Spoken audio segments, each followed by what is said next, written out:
In today's video, I'm going to teach you how to search for, open, and run a wireframe.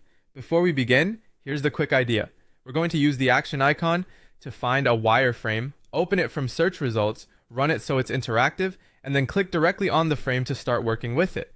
I'll explain what each step means so you can follow along confidently. Start by clicking on the action icon. This is the control that opens up key tools and options. In many interfaces, it appears near the top of the screen and might look like a small lightning bolt, a gear, or a three-dot menu. The exact look can vary, but the important part is that you're opening the menu that lets you perform actions on your project or workspace. Once it's open, you'll have the gateway to everything we need next. Next, search wireframe. Use the search field you see in the action panel or the main search bar on the screen. Type the word wireframe to pull up any related items. If you have lots of files, using the exact keyword helps narrow things down quickly. Take a second to confirm you're looking at the right category. Results may include files, pages, or templates that contain the word wireframe. You don't need to change anything else here, just identify the result you're after. Now click on wireframe. From the results list, choose the specific wireframe you want to work with by clicking directly on it. If you have multiple similar names, glance at the thumbnail or description to make sure it's the one you expect.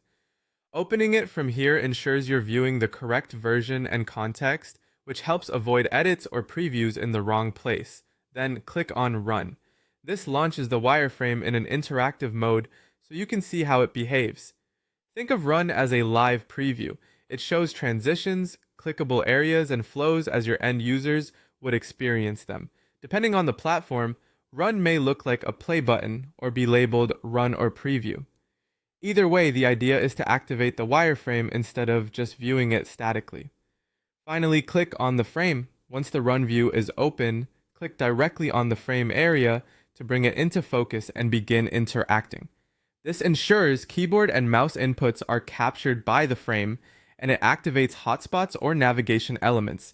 If something doesn't respond, make sure you've clicked on the frame itself, not the background, so the interaction is properly targeted. That's the full process. Click the action icon, search wireframe, click the wireframe, click Run, and click the frame to interact. Thanks for